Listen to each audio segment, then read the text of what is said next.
تمام تعریفیں اللہ ہی کے لیے ہیں جس نے اپنے دوستوں کی بصیرتوں کو روشن کیا، چنانچہ وہ بیدار ہو گئے جبکہ لوگ سوئے ہی رہے۔ میں اس پاک ذات کی حمد بیان کرتا ہوں، وہ سب سے زیادہ تعریف کے لائق اور سب سے اشرف ہے۔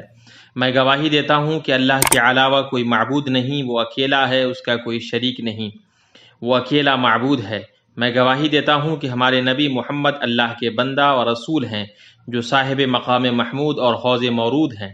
اللہ تعالیٰ کا درود و سلام نازل ہو ان پر، رکوع و سجدہ کرنے والی اور وعدوں کو پورا کرنے والی ان کی آل و اولاد اور صحابہ کرام پر، اور ان پر جو قیامت تک ان کی اچھے طریقے سے پیروی کریں۔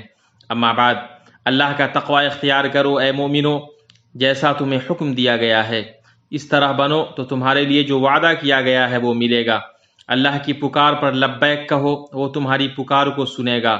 جو اللہ سے دوستی کرے گا اللہ اس سے دوستی کرے گا، جو اللہ کی پناہ لے گا اللہ اس کو پناہ دے گا، اور جو اپنے معاملے کو اللہ کے حوالے کرے گا اللہ اس کے لیے کافی ہوگا۔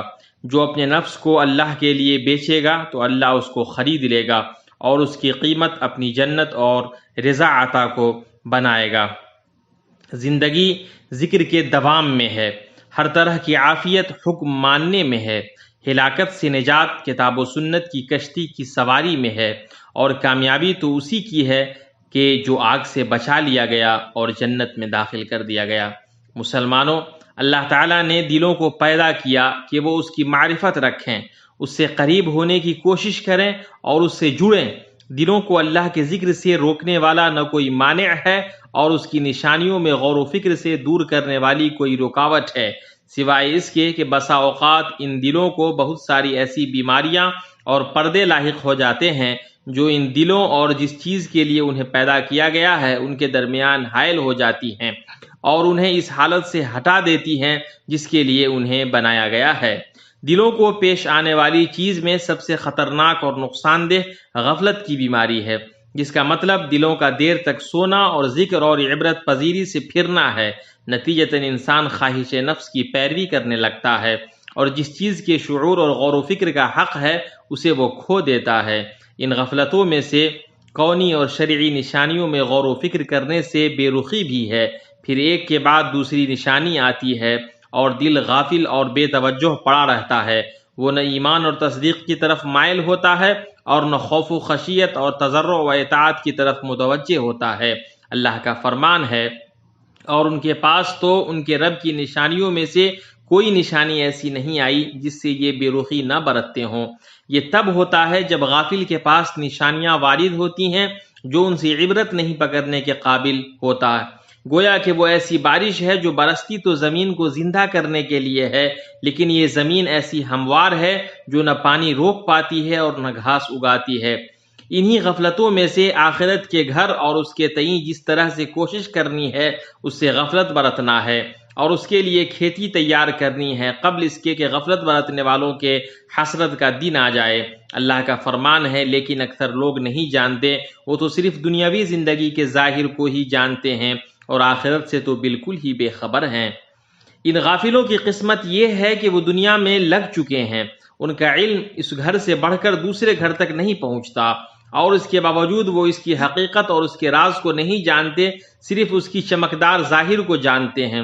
وہ اس دنیا کی لذت، لہو و لعب اور شہوتوں کو جانتے ہیں، اور اس کے نقصانات، پریشانیوں اور تکلیفوں سے بے خبر ہوتے ہیں۔ وہ بس یہ جانتے ہیں کہ یہ دنیا صرف ان کے لیے بنائی گئی ہے، اور اس چیز کا انہیں علم نہیں ہے کہ وہ دنیا کے لیے نہیں بنائے گئے۔ ان کی حالت یہ ہوتی ہے کہ جیسے وہ دنیا میں ہمیشہ رہیں گے، وہ دنیا میں لگے ہوئے، اس میں الجھے ہوئے، وہ اس دنیا کے فنا اور زائل ہونے سے غافل ہو جاتے ہیں، جبکہ دنیا چاہے جتنی لمبی ہو چھوٹی ہے، خواہ کتنی آراستہ ہو بدصورت ہے۔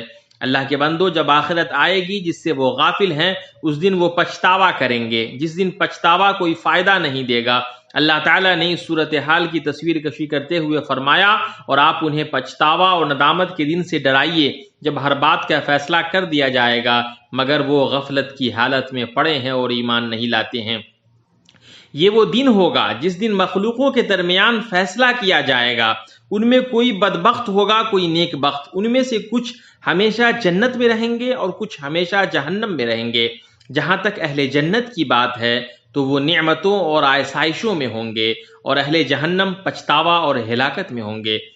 حضرت ابو سعید خدری رضی اللہ عنہ سے روایت ہے کہ رسول اللہ صلی اللہ علیہ وسلم نے ارشاد فرمایا، قیامت کے دن موت ایک چتکبرے میڈھے کی شکل میں لائی جائے گی۔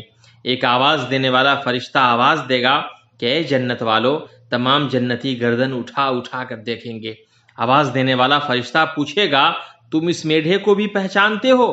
وہ بولیں گے کہ ہاں، یہ موت ہے، اور ان سے ہر شخص اس کا ذائقہ چکھ چکا ہوگا۔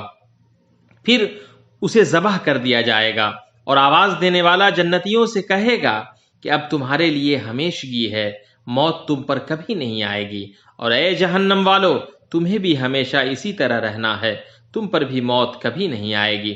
پھر آپ صلی اللہ علیہ وسلم نے یہ آیت تلاوت کی اور انہیں حسرت کے دن سے ڈرا دو جبکہ اخیر فیصلہ کر دیا جائے گا، اور یہ لوگ غفلت میں پڑے ہوئے ہیں، یعنی دنیا دار لوگ کی غفلت اور ایمان نہیں لاتے۔ اس حدیث کو بخاری اور مسلم نے اپنی اپنی صحیح میں روایت کیا ہے۔ اس غفلت کے علاج کا طریقہ ہے دنیاوی حالت کا علم اور بصیرت، دنیا کو اس کے مقام پر رکھنا اور اس میں غرق ہونے سے بچنا، تاکہ اس کی محبت دل پر قبضہ نہ کر لے اور وہ آخرت سے غافل ہو جائے۔ دنیا اور آخرت ایک دوسرے کی سوکن ہیں، دونوں میں سے ایک کو جس قدر راضی کیا جائے دوسری اس کے بقدر ناراض ہو جائے گی، دونوں میں سے ایک کے ساتھ جتنا دل کو جوڑا جائے گا دوسرے سے اتنا ہی دور ہوگا۔ اس کا کوئی علاج نہیں ہے مگر یہ کہ آخرت مقصد بن جائے اور دنیا اس مقصد تک پہنچنے کا ذریعہ ہو۔ اگر معاملہ اس طرح کا ہو جائے تو پھر دنیا آخرت کی کھیتی ہے، اور یہ کیا ہی بہتر کھیتی ہے۔ غفلت میں سے سابقہ قوموں کے احوال سے عبرت و نصیحت حاصل کرنے سے بے توجہی برتنا ہے۔ ان میں کتنی زیادہ عبرتیں اور کتنا کم اس سے نصیحت حاصل کیا جا رہا ہے۔ ان واقعات سے سوائے عبرت کے اور کچھ مقصود نہیں۔ یہ محض تاریخی واقعات نہیں ہیں جن سے ہم غافل رہتے ہوئے گزر جائیں، اور نہ ایسی باتیں ہیں جن سے ہم اعراض برتتے ہوئے لطف و خوش طبعی کے لیے بیان کریں۔ ہرگز نہیں، اللہ کی قسم، بلکہ جو دل رکھتا ہے اور توجہ سے بات کو سنتا ہے ان کے لیے یہ کھلی کتاب ہے۔ اللہ عز و جل کا فرمان ہے، ان کی قصے میں عقل مندوں کے لیے عبرت ہے۔ یہ قرآن ایسی بات نہیں ہے جو اپنے دل سے بنائی گئی ہو، بلکہ جو کتابیں اس سے پہلے نازل ہوئی ہیں ان کی تصدیق کرنے والا ہے، اور مومنوں کے لیے ہدایت اور رحمت ہے۔ مسلمانوں، غفلت کی سب بڑی قسموں میں سے اللہ تعالیٰ کے ذکر سے غفلت ہے۔ یہ غفلت دوسری غفلتوں کی کھینچنے والی ہے، گمراہی و انتشار کے مختلف رنگوں پر محیط ہے۔ اسی لیے اللہ تعالیٰ نے اپنے نبی کو ذکر کا حکم دیا ہے اور اس سے غفلت برتنے سے منع کیا ہے، اور اپنے پروردگار کو دل میں عاجزی اور خوف سے اور پست آواز سے صبح و شام یاد کرتے رہو، اور دیکھنا غافل نہ ہونا۔ اس غفلت کے علاج کا طریقہ ذکر پر ہمیشگی اور اس کی کوشش ہے، اس لیے کہ ذکر قلب کو اس کی نیند سے متنبہ کرتا ہے اور اس کی اونگ سے جگاتا ہے۔ دل جب سو جاتا ہے تو منافع اسے فوت ہو جاتے ہیں اور نقصان کا اس پر غلبہ ہو جاتا ہے۔ پھر جب جگنے کے بعد اسے اپنے نقصان کا علم ہوتا ہے تو کمر کس لیتا ہے اور بقیہ زندگی میں جگا رہتا ہے۔ جو اس سے فوت ہو گیا ہے اس کی تلافی کرتا ہے۔ ذکر کے ذریعے ہی قلب کی بیداری حاصل ہوتی ہے، اس لیے کہ غفلت تو بوجھل نیند ہے۔ جو چیز اس غفلت سے معمون و محفوظ رکھتی ہے وہ معزز نبوی علاج، جس کے بارے میں رسول اللہ صلی اللہ علیہ وسلم نے اپنی اس قول کے ذریعے بتایا ہے، جس نے قیام اللیل میں صرف 10 آیات تلاوت کی اسے غافل نہیں لکھا جاتا، اور جو 100 آیات کی تلاوت کرے قانتین میں شامل ہو جاتا ہے، اور جو 1000 آیات پڑھ کر قیام اللیل کرے